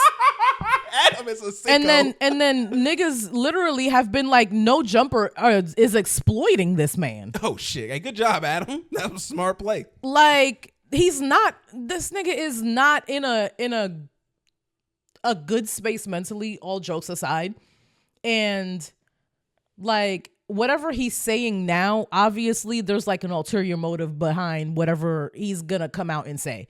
So he's been on. I think he's already been on No Jumper bugging. No Jumper posted this in the first place. Like they posted the text messages that were completely incoherent and didn't give us any context at all because they're drowning. I mean, they're just, I think they're not necessarily drowning. They're drowning. Adam came and said that they've been expanding way more than they're drowning. The amount that their overhead is more than what they have been making. Is that not drowning? He's cutting the fat now. That's all. Yeah, they were drowning and now they're trying to come back afloat. Well, what he said was basically that they expected, he was being dumb and he expected the growth from COVID to continue at the same pace. And obviously that's not going to happen because everybody's not stuck in the house anymore. Yeah. That's the same thing that owner of Slutty Vegan Pinky did. She opened 14 new franchises after being popular in Atlanta, had a baby, left her company, came back. Everything is under. She had millions of dollars worth of bills and was not bringing in close to enough revenue and then lost the company. This lady was out here buying phantoms and diamonds and doing Atlanta shit. You know how niggas in Atlanta get money and now you got to stunt. So Pathetic. it's the same shit with her. No. All right. So we got to get into some more things here. Hey, y'all. Okay. All right, y'all. Y'all got to buckle up, man. Trump then already made a decree. Essentially, he's attacking the academics, people who have tried to better themselves through educational endeavors. Yeah. Next month, they are going to start garnishing wages again in regards to student loan collection. And they trying to take a nigga down, man. I told y'all going to have to get it back in blood. So this would it feel like when they get it back in blood. So we haven't had to pay for student loan collections or anything like that for the past 5 years, like since before COVID type shit, because it's a horrible economy. Nobody is able to do that. I think they paused the student loan payments in order to maybe stimulate the economy a little bit so that we can have a little bit more money to spend. Yeah, because they was garnishing my wages before. Yeah, that shit didn't affect me none. Y'all wasn't taking shit from me and I wasn't giving y'all shit. They coming for you now. No, but so right now you're only going to be in at risk of your Social Security or your wages or anything being garnished if your loans are in default. Which are most people. Yeah, your loans are in default if you haven't made a payment over the last like 270 days. Which is again most people. So, and then also if I don't know if it applies to the people who applied for that SAVE Act, because that shit is still in limbo also. So the income-based repayment plan that Biden proposed during his administration is still being debated in the courts right now. Mm-hmm. So we don't even know if that's legal. So you're right. Like everybody's loans are technically in default or forbearance if you took them out of default with the SAVE Plan Act. But it's just a very like uneasy time financially. And there were plans that we had that I'm like not sure about anymore if like chunks of money are going to be coming out of my paycheck. And I heard it's 15%. I mean, that's how it was when they were garnishing my wages during Trump's last administration. It was 15%. They were taking out of my check. Yeah. So hopefully, like, I wouldn't mind them taking out like the amount that they gave me, like estimated with the SAVE Act. Mm-hmm. Like that I can probably, I'm fine with, but we don't know if that's going to be into play at all. So it's just extremely uncertain. And what is this money going to be used for? I mean, it's just going back to quote unquote pay the loan or whatever. The Department of Education now, since they've faced layoffs and like cuts and stuff, they were saying that they don't even have the manpower to keep track of all of these loans and stuff. If you've recently tried to call the Department of Education, their wait times are hours. There's nobody to sift through the nonsense. I forget her name, but she was quoted saying that talking about the Department of Education. Yeah, Linda McMahon. She was saying that all of the helpers are gone. I was like, the helpers? You mean like the cogs in the machine, like the little people that you don't give a fuck about are gone, so now things aren't working anymore? That's exactly how that works. Like, what people don't understand is this is going to destroy a large part of the economy because everyone who's millennial and like down is going to be negatively affected. The fact that there was things that people were doing, you could just say hypothetically, let's just say a group of people who went to this restaurant once a week. Mm-hmm. You add this into play, now you're probably going to take 60% of those people are going to choose to maybe not go to that restaurant so that they can save money. Like it in regards to with the tariffs and everything that he's putting into place, this is only going to move forward into destroying our economy because you're taking the people who earn the larger amount of money are college educated people. Yes. The people who are spending the money are now you're taking that partly away from them. So now you're destroying the fact that we're getting money to these companies so they continue to do business. And then you're stopping the fact of us being able to have money so that we can be comfortable in our existence. You're creating, then you're Medicare, all this other stuff that you're creating an environment in a world where people are going to react in a very dangerous manner. Mm-hmm. And we're putting people, like, we're fortunate because we have, family members. We're in a good position to be We're able in to a help privileged us. position, yes. But there's a lot of people who aren't in our position who it's going to negatively affect really bad. Shout out to our support system. Yeah, I think we're always grateful and appreciative of that. It's just the fact that we also understand we aren't the only people in this world.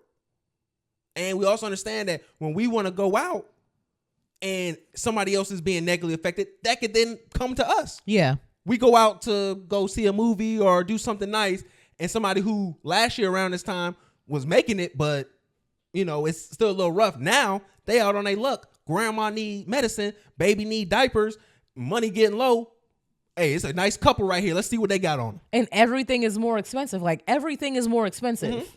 So now you got folks who are going to be willing to crash out for way less. Mm-hmm. And folks thinking like, you need to pay your loans back. Bro, do you see the interest on these loans? I didn't see people who didn't pay their loans back 2 times over and still got another payment of just interest. It's asinine. It's crazy. It's simply insane what they're doing. And this is not the administration that cares about their people. The reason why we still have these student loans is because this clown and his appointed judges were stopping this all throughout Biden's administration. I think now in this administration, we have to kind of try to find the loophole to try to look at the bright side. My train of thought is maybe now, since the Department of Education is so thin and they're so, what's the term I'm looking for? They're spread thin? They're spread thin. Yeah, they're so spread thin that they're going to be making mistakes. Things are going to be getting lost. So this is the time to maybe dispute a couple things. I think when you first take out your loans, there's something that they have to have on file, like the initial agreement called a promissory note or something like that, right? A lot of the times it's unorganized. They lose that shit. You need to go request it. If they cannot bring it up, if they can't find that shit, dispute immediately. That's the only thing that we can do, is because it's so unorganized right now. And it's basically, you remember that episode of SpongeBob? Mm-hmm. That's the papers are flying. That's the U.S. Department of Education right now. So that's the only thing we could do, is maybe just throw another grenade in there and try to make it a little bit more messy and just start disputing everything. Another reason I say that they don't care is because for all this time, we've had folks who had student loan issues and things of that, but you rarely see folks offer community service in exchange to, being able to work your... I'd serve the community like a motherfucker. If we had to go on a weekend or once a few days a week, go clean up trash and stuff like that for a few hours. That's dystopian as fuck, though. It's not dystopian if you're doing it for school. And you're doing it. You're exchanging. You've learned habits. You've became a model citizen, and now you're just incentivized to help your community. Yeah, for what the community did for you in regards to helping you pay for school. Become an even better citizen. That would be a good idea. But it's a good example. I mean, I see places like in Pennsylvania that was doing that, but it wasn't a nationwide thing. And I'm like, that's, to me, is never an option. We never to have those discussions where we could really better the community. You got college educated people working in the community, incentivized to work in the community. It don't have to be a whole job 40 hours a week. You could just do 5-6 hours a week. Yeah. And then you just charge at a fictional rate of, $40-$50 an hour or something like that. Mm-hmm. And then you just have people in the community that are educated and that are good examples. Yeah, that would really be a good idea, especially if the people donated time to the fields that they were experts in, got their degrees in. It's something that would be ideal. Something like with me, if they wanted me to go in for a couple hours and edit people's papers and help them out with papers, that do some copywriting or something like that, or take some written text, transcribe it to digital. Yeah, or just helping them edit or something, just being in an area where you come after. I guess schools is a little iffy because you're around working with kids and stuff like that. I more so think more about actual community service where you're cleaning up and building things and stuff for people. But I just feel like all of that could be options. Oh, Georgia rather have inmates do that though. Oh yeah, for sure. Because that's super duper free.